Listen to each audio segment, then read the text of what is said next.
Ever since the success at this year's carnival of El Patriota, trained by Antonio Sintra, I've been fascinated about racing and breeding in Uruguay. And here I am. It's one of their biggest weekends of the year. They're hosting the Gran Premio Latinoamericano, which is a bit of a South American Breeders' Cup. This means plenty of people here from a whole continent are converging for this weekend's racing. So it seemed a really good excuse to join them and learn a little bit more about it. The 1.4 million residents of capital city Montevideo don't have to travel far to go racing. The main course, Hippodromo Nacional de Moronias, being around a 25-minute drive from the city centre. With the international horses in town for the Latinoamericano, the track was a busy place to be in the mornings.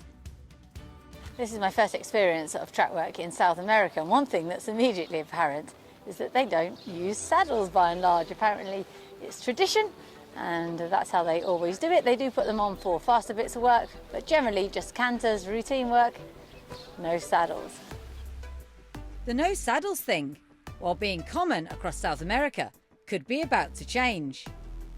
Champion trainer Antonio Sintra, well known for his exploits in Dubai, believes it isn't always the best thing to do. This is a custom in South America.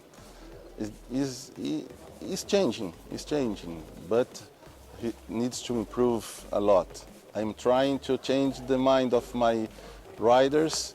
I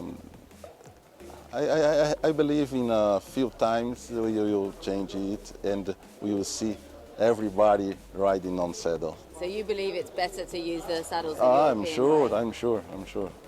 For the horses, for the rider, for the security, everything. Antonio, who can count Manchester United and Uruguay striker Edinson Cavani among his owners, was able to fill us in a lot more about training here. Fees are around $500 a month. Not too bad in relation to prize money, with a maiden win likely to be worth a little more than $2,000 US. We have owners from Brazil, from Argentina, and from Uruguay. And one from Hong Kong as well. Okay. Yeah. All of them looking for take some horses to export, to sell, or to run in Dubai, anywhere. And the Dubai experiment last year, you put a lot of time into it, and it probably cost a lot of money. Were you happy with your results? Yeah, I'm very happy. When I left Uruguay, I was thinking about get one or two winners and take a place in the Dubai World Cup, maybe one, maybe two. And I got one winner, two horses running in the World Cup. Then I'm very happy with the results. Moronias's turf track was only developed for the last time it hosted the Latinoamericano in 2018, when it was won by current Zabil Stables trainee Roman Rosso. The grass looks in good shape, but that's perhaps because they're not allowed to train on it, making for a busy morning on the dirt. Few are more in demand than former Uruguay champion jockey and Dubai Carnival winner Wagner Leal, who lives just behind the track, with barns in his backyard. He filled us in more on what life is like for jockeys in Uruguay. Here is different than other places, no? Because almost the time without saddle, the horses, just a few horses will work out with saddle. Yeah, different. I look for work for more trainers, but almost the horse that I work here is for Sintra. Mm-hmm. Antonio told me that the jockeys you hire other riders that work for you and help you. Yes, we needed some workers to help him because we have a lot of horses to work, and we can't work all the horses. So the riders ride the horse and they tell you yes, no? Yes. They help a lot with the horses and say if the horse is fine, is in good shape, everything. With around 35 trainers and enough horses to race twice a week at Moronias, with healthy field sizes of between 8 and 15, racing in Uruguay seems to be in rude shape. This wasn't always the case though. The racecourse has come back from near death. having been closed from 1997 to 2003. Leading journalist and presenter Hector Garcia explained more. Maronia was born in 1889, and from that year to 1997, we were a very nice racetrack, and unfortunately they had to close it because it was bankrupt. But I think that the best time of Maronias, of the old Maronias, was between of the 50 and the 70. Then they went down and they have to close in 97.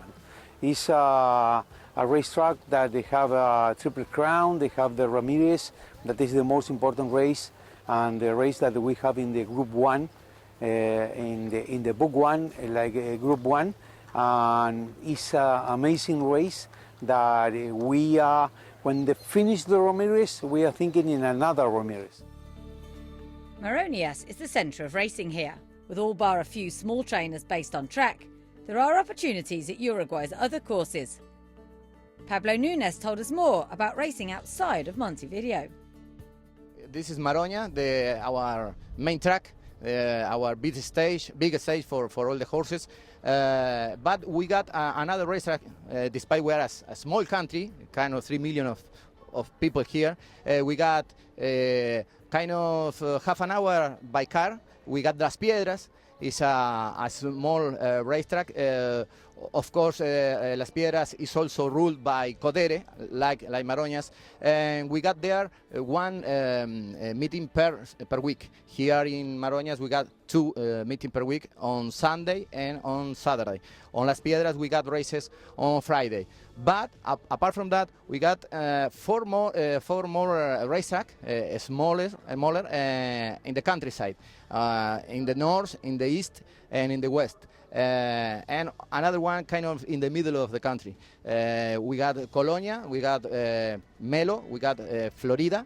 It's not Florida, it's our Florida, and we got Paysandú. And in that racetrack, we got races every Saturday. So we got 4 days of races here in Uruguay all the weeks. The current success of racing here is in part down to circumstances elsewhere in South America. Moving group winners out of Argentina involves high export taxes, while there are also quarantine regulations barring horses from Brazil going directly to the UAE or Europe. A good stakes programme also makes it more attractive to own horses in Uruguay, where Hector is convinced that the breed will improve too over the coming years. We have a very good calendar of stakes, and we have very nice races. Now the breeding in Uruguay is growing.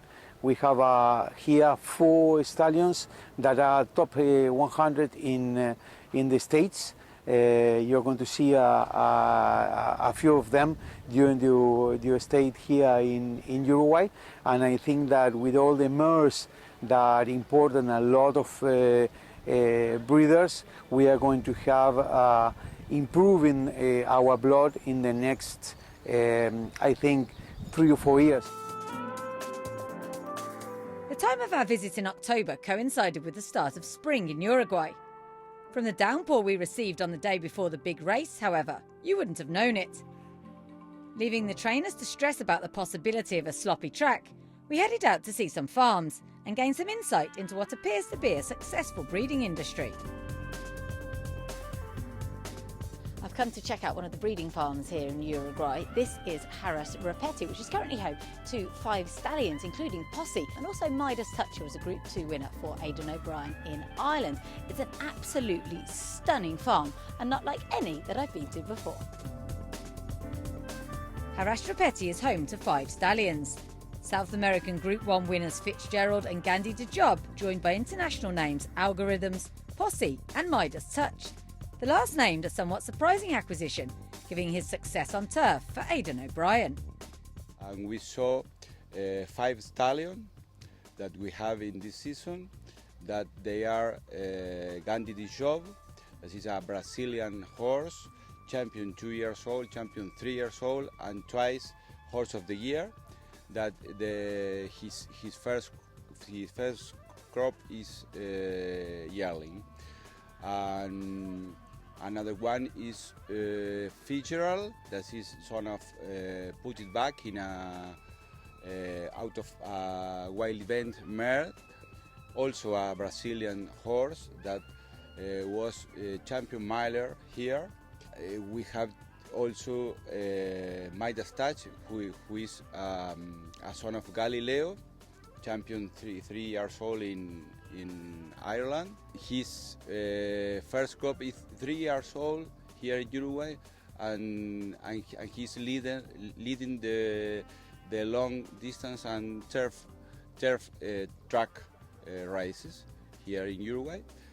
The other is Posey, the son of Silver Deputy, that is the sire of Minor Biscuit, that you know very well,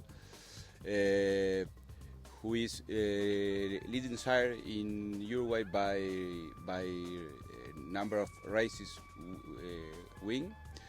And in the finish we saw Algorithms. That is a new stallion for us. He is a son of Bernardini. He stayed in Claiborne Farm in Kentucky, and we bought him. We are really very happy with him. He's in the first breeding season here, and he has more of 100 mares. Then we are very happy. Stallions in Uruguay aren't all that expensive, as Nicholas explains. The fee is between 1,000 between 2,000 and a half. Gandhi the job is $1,000 American dollars, and Posey is $2,500. A day later, we headed to another stud.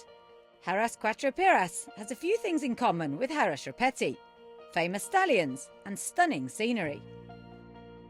The whole time I've been here in Uruguay, there's one name that just keeps on coming up. Invasor, of course, a huge champion throughout the United States. He also won the 2007 Dubai World Cup, and now he stands right here in Uruguay. He's an absolute rock star. There's people flocking to see him, and I'm lucky enough to be one of them. Harras Cuatro Piras is more than just a stud. Run by the Salome family since 2001, owner Claudia, an architect by trade, designed and built the place from scratch. The family are so horse mad that they even sleep in converted stables, right next to their yearlings. Their endeavour has been rewarded by a genuine interest in racing from their children. 21-year-old daughter Federica is a trainee vet, while 17-year-old Diego plans to study management at university prior to taking over the farm in the future. My parents bought the place back in, I think, 2001. I was born in 2004, and since then, well, I've been really passionate about the industry, about breeding horses, and well, it's something that we really enjoy with all our family. And obviously breeding training here as well, and it sounds like quite a big operation. Yes, since 2017 we have our training center. Well, that has been something new. We weren't used to train horses, we didn't know, so it has been a process, but we have really enjoyed it. And well, nowadays we have finally we could understand how it works. We have our new trainer, Juliano Viana, that well, with him and with all the team, we have built, I think, a great place to train horses here in Uruguay. One impressive feature of Harras Cuatro Piras is the on-site surgery. In some 15 years of covering racing worldwide, I've never before been allowed to film an operation, but was encouraged to do so here. One of the farm's homebred stakes-winning colts was having a pin inserted to his foreleg, and we were allowed to film the surgeons in action.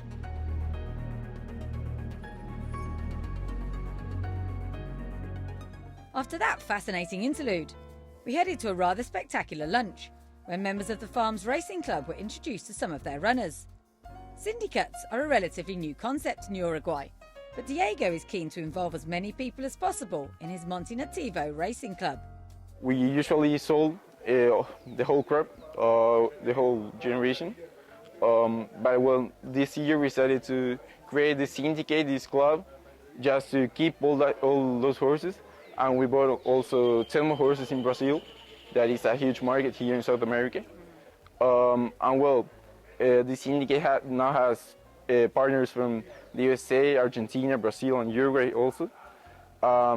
Yes, it was great it is great still to see how how the horses were born 2 years ago. We saw them grow, and now we see them in our track. It's quite an honor, and it's quite, I think, it's making us feel very happy what we could achieve in these years, and to see them in the track is, I think, amazing too. Saving the best until last, Invasor was on the agenda after lunch. He was worth the wait. The now 19-year-old Breeders' Cup Classic and Dubai World Cup winner putting on quite a show for his guests, while a queue formed to have a photo with him. Despite being Argentine-bred, Invasor is the pride of Uruguay.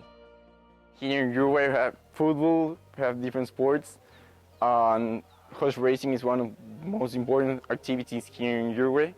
And well, Invasor was like one of the most important icons, I think, in the last century, in this century for the Uruguayan, for every Uruguayan, because it was really shocking what he did in the USA, in Dubai.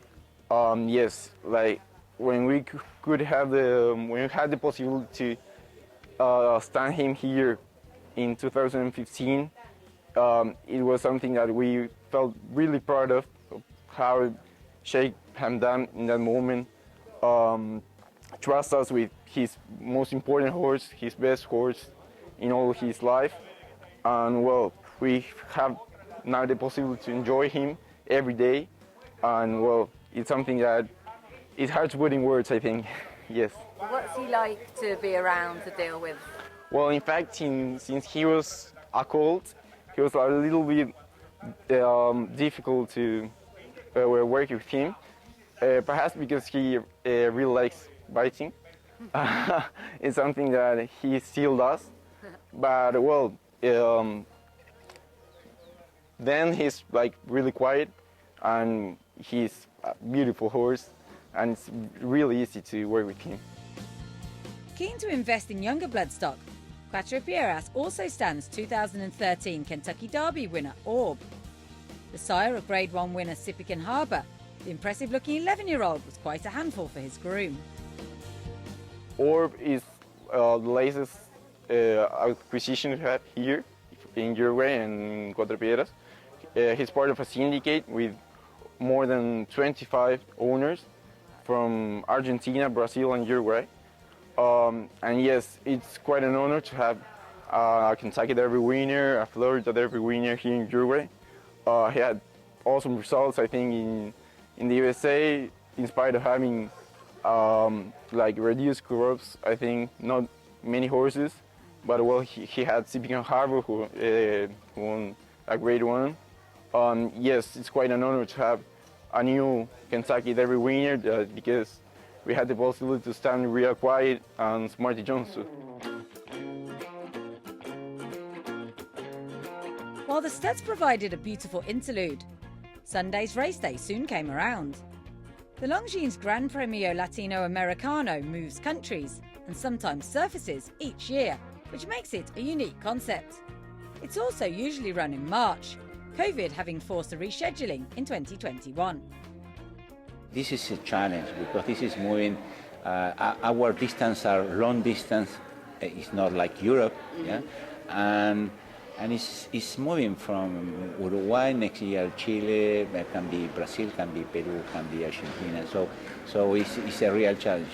My view, my vision, that doesn't mean that the South America is sharing this, is that I hope someday we can be with this race in United States. Wow. Yeah, and so because we live in a continent, yeah, and I believe this will be, for the marketing point of view, will be very important, mainly for South America, including a couple of American horses in this race, of course, to be someday there, in Miami or mainly in Miami, because it's the entrance of South America and United States.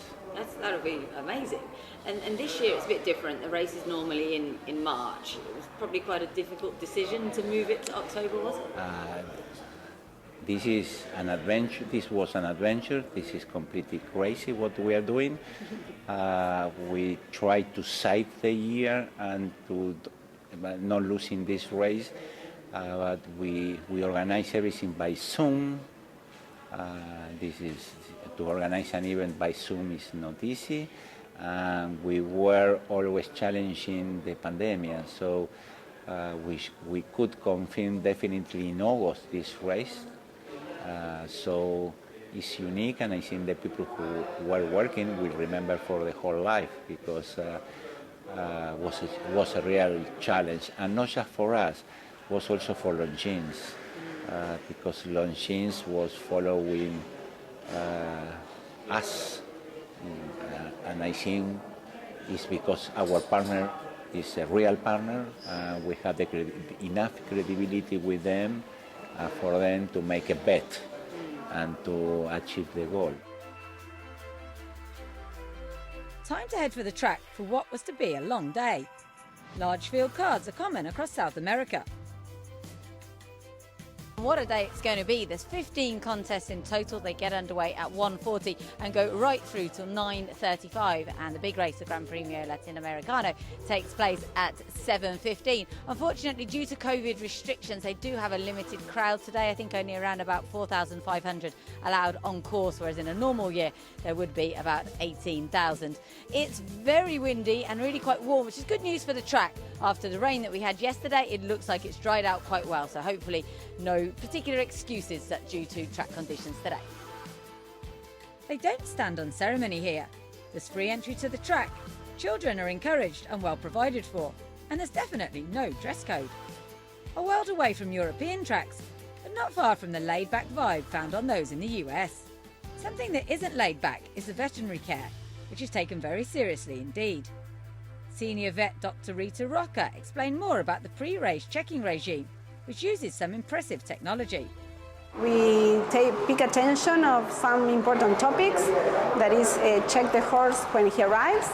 We wait the first identification after the wait, and here in what you have checked already, we have a general clinical appearance of the horse, and we record everything we need to know about him: temperature, heart rate, locomotory aspects, and we saw him how he walks since he arrived here at Maroñas.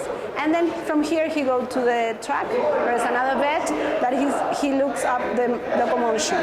What are the kind of common injuries that you see here? The common things are perhaps fetlock joint is the most in races, and in training some high bones, like humerus or tibia. But we checked, as we have a program working with injuries, that every horse that have a problem is checked by the official vets, and if we have the devolution to the trainer about the information, we can check with him. Uruguay has a strict medication policy. Lasix is currently not allowed in stakes races and will eventually be phased out altogether. The somewhat swanky anti-doping facilities are housed in part of the old grandstands and have plenty of mod cons. Any cheating here and you're likely to be found out. Here's zero medication, and in all the group races, we send the anti-doping samples to a certified lab, that in this case is France, for these races, but all the year round, in any group, we send to France. The long programme meant that the crowd trickled in throughout the afternoon. There was a healthy enough viewing of the Longines Cup, a Group 3 for fillies on the turf. It went to Antonio Cincha, with surprise winner Demi Moore. Perhaps copyright on names isn't a thing here either. All smiles after that, things would get even better for Antonio, who saddled 2 in the big race.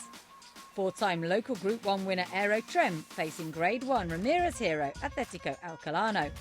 They faced stiff opposition from overseas, with foes including Argentine globetrotter Marina Rech and multiple Brazilian Grade 1 winner Mapa Mundi. Things couldn't have gone much better for Antonio. His 2 runners coming in first and second, with Aero Trem and Wagner Leal holding off Atletico Alcalano. The win, only the second for a Uruguay-trained horse since the exception of the Latinoamericano in 1981, sparked wild scenes on course and completed the CV of the victorious trainer, who had nursed Aero Trem back from a serious illness. A great day, the biggest race in South America, then record time, first and second, the perfect day for a trainer like me. And this horse, he nearly died. Yeah. You know the history of him. He almost died with a colic, with enteritis. Then he's back and won the biggest race. The perfect result for Uruguay then, and a good advert for the strength of racing here. To gauge more, we chatted to Pico Perdomo, who is now back at home after decades of training successfully as an assistant in the US. How do you feel about racing here now? Just coming alive with a new track and everything, and we have Brazil, Argentina as a neighbor, and they have a better horses, better operation, better breeding. So I think we're doing very well. I born here in Uruguay, and then I left for America when I was 30 years old. Wow. So, and you had a lot of success in America. You've some stakes winners and you did well. Yes, I started working with Angel Pena. He is in the Hall of Fame in Europe, and Argentinian training as an assistant trainer. Right. And then I went on my own in California. So, and I survived 33 years. Taking another step on the worldwide ladder might involve Uruguay staging an international race, which includes Europeans and those from the USA. It could happen, said Pablo Nunes, but finances are likely to be an issue. The big races need big purses. So if you got the 10 millions or 5 millions or 12 million like the Dubai World Cup, Saudi Cup, Breeders' Cup, I think all the horses of anywhere can come here. But for the moment, we got this financial issue that I think is not possible for the moment, I guess, I repeat, to bring horses from Europe, from Australia, South Africa, USA, for example. But maybe in the future, you never know, you always have to dream that you can achieve any goal. A further rise in status may need to come from regulation. Uruguay is currently Part 2 in the IFAR pattern and is keen to return to Part 1. Horatio would like this to happen, but does issue a note of caution. Some of the criteria are not 2 + 2, 4. So we need to know how many horses from 115 arrive to Hong Kong at the end of the year. We need to make the analysis of the campaign of the horses outside Uruguay, because in the world, how they see Uruguay. Okay, it's a Part 2 country, perfect. They have races in Part 1, okay. But, okay, the ratings are domestic or they are international? Okay, I'm part of a PAC meeting, so I know very well this. And we need to convince many people, because, and this is the last concept I want to bring to you, it's not because I'm critic, because I want to achieve this goal, okay? It's very important. But there are another Part 2 countries in the world, and they're very important, some of them. And they don't have this quantity of races in Part 1, yeah? Like Korea, I don't know, many countries, yeah? So we need also to make this analysis, because we cannot continue asking and to have many races in Part 1, and the rest of the Part 2 countries maybe they don't have. With OSAF behind it and so much enthusiasm within it, Uruguay deserves proper recognition on the world scene. Undoubtedly, some things need improving. But with El Patriota showing last year that Uruguayans can win elsewhere, ambitions have been fuelled for more of the same. That can only help, as this vibrant and thriving racing mad nation seeks to take further steps up the international ladder.